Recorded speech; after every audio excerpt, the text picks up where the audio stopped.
السلام عليكم ورحمة الله وبركاته، ازيكم يا كل حبايب قلب؟ عاملين ايه؟ يا رب دايما تكونوا بخير وفي سعادة وفي احسن حال. قبل ما نبدأ الفيديو كله صلى على النبي. ان شاء الله النهاردة الروتين بتاعنا كده سهل وبسيط. عايزة اقول لكم ان احنا هنعمل من نص كيلو فول مقدار يكفيكي شهر واكتر من شهر كمان. عايزة اقولك ان الحاجات دي فعلا لما بتتعمل في البيت بتوفر فعلا عليكي في المصاريف جدا، وحاجة كده بتبقي ضامنة جودتها كده ونظافتها، وحاجة كده في منتهى الجمال بدل ما تشتري الحاجة دي من برا. يعني من نص كيلو فول هتعملي مقدار يكفيكي شهر وزيادة. كنت عاملة طريقة الفول معاكم على القناة قبل كده بطريقة مختلفة، دي طريقة تانية كده لعمايل الفول. يا رب تعجبكم كده وتنول اعجابكم ان شاء الله. عايزة اقول لكم ان الطريقتين بسم الله ما شاء الله احسن من بعض. انا هنا طبعا كنت حطيت مقدار كده من المية، حوالي عن لتر كده من المية. حطيته كده انا هعمل الفول النهارده في حلة الضغط. عايزه اقول لكم اللي عنده حلة الضغط دي هتوفر عليه جدا في عمايل الفول دي. بدل ما هياخد معاكي 4 ساعات او 6 ساعات، لا هياخد معاكي ساعتين على نار هادية، وهيطلع معاكي الفول مستوي جميل جدا. انا هنا طبعا ده نص كيلو كده من الفول نقعته ساعتين كده بالظبط.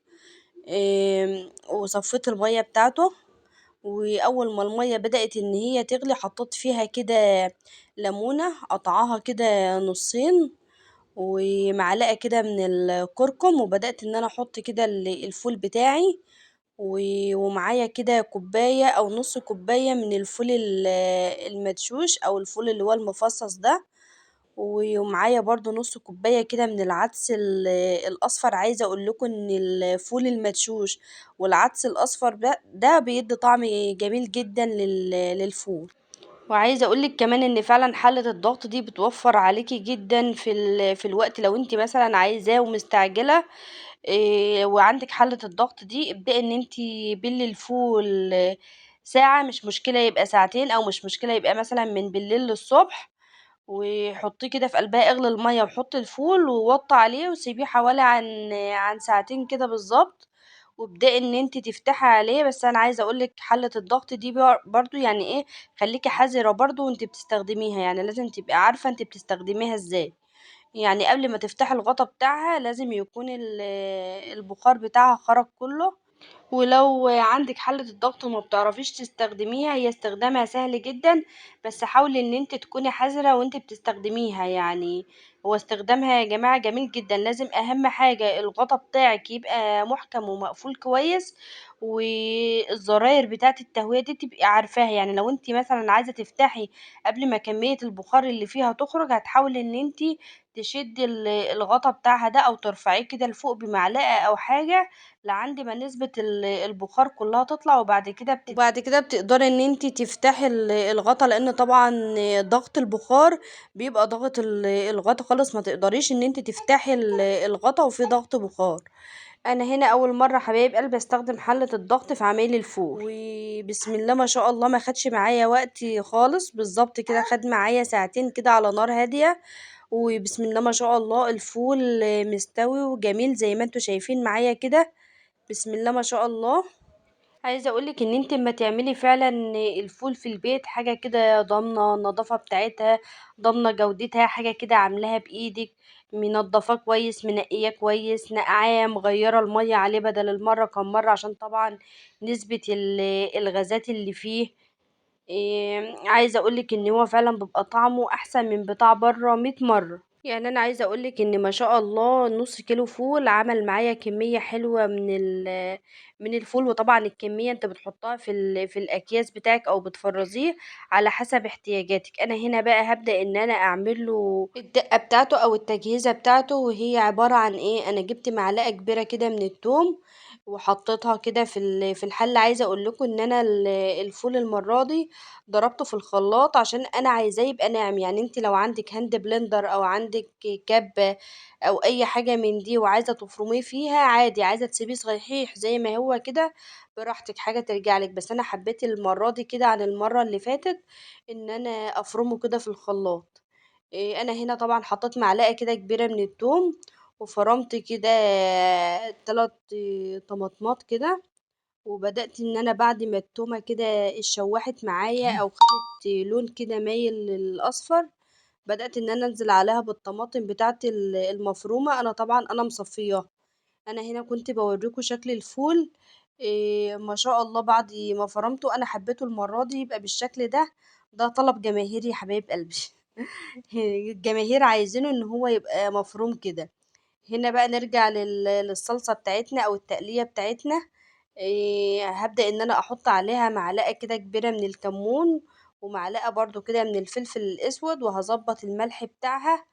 وحطيت برضو كده معلقة برضو من الكزبرة برضو الناشفة.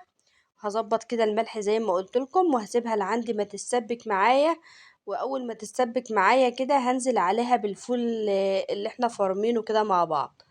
وطبعا حبايب قلبي بقى، لو وصلنا كده لعندي هنا من الفيديو، يا ريت طبعا ما تنسونيش باللايك الجميل بتاعكم. مش عارفه انتوا بخلانين عليا ليه باللايك يا جماعه.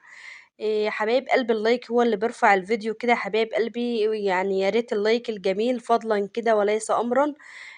وطبعا التعليق الحلو بتاعكم طبعا اللي انا بستناه. واهلا وسهلا بكل حبايب قلبي اللي شرفوني كده ونوروني.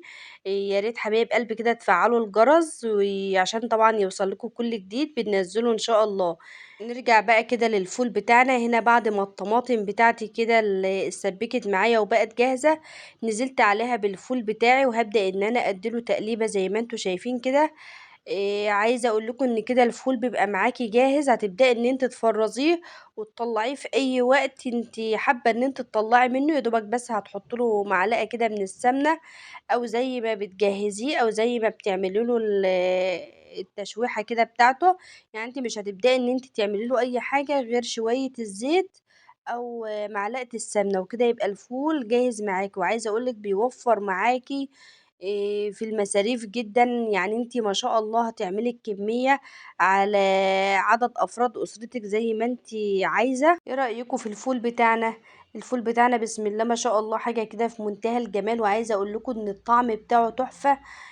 يعني انتي هتبدأي ان انت تعبيه في الاكياس طبعا بعد ما يبرد. طبعا هتحطي في كل كيس زي ما انت حابة، او على قد طلبك يعني. انا هنا طبعا من نص كيلو فول بسم الله ما شاء الله تبارك الرحمن. عمل معايا بالظبط كده 11 كيس. وما شاء الله يعني الكمية في الكيس حلوة يعني ما شاء الله طبق كبير. شوفي بقى انت من نص كيلو فول عملت كمية قد ايه. يعني انت لو بتجيبي الكيس ده من بره هيبقى عامل له قد ايه. طبعا قولوا لي طبعا رأيكم في التعليقات، وقولوا لي فعلا سعره يبقى عامل قد ايه لو انت جايباه من بره. وعايزه اقولك ان دي حاجه ما شاء الله ممتازه، حاجه كده ضامنه جودتها ونظافتها، وحاجه كده في منتهى الجمال. طبعا هتاكلي بيتك وهتاكلي جوزك واولادك، حاجه كده انت عاملاها بايديكي وضامنه كده جودتها ونظافتها وحاجه كده موفره برضو معاكي في المصاريف جدا. يعني نص كيلو فول بسم الله ما شاء الله انت عامله كميه كبيره. يعني انا اقولك بسم الله ما شاء الله، يعني نص كيلو فول مش مكمل 20 جنيه. عليه كده كوباية كده أو نص كوباية من العدس مش مكملة بالظبط 5 جنيه. وبرضو نفس الكلام، برضو نص كوباية كده من الفول المدشوش برضو مش مكملة برضو 5 جنيه. وما شاء الله يعني الحاجة طبعا مكوناتها موجودة ومتوفرة، حاجة كده حاجة كده تحفة وفي منتهى الجمال. تقدري ان انت تفرزيها وتخرجي في اي وقت عايزة تخرجي فيه، بيبقى جاهز معاكي يا دوبك بالظبط على قد معلقة السمنة او الزيت. يا رب اكون فدتكم حبايب قلبي ولو بمعلومة بسيطة. يا رب اكون دايما عند حسن ظنكم. ما تنسونيش طبعا باللايك الجميل بتاعكم. والسلام عليكم ورحمة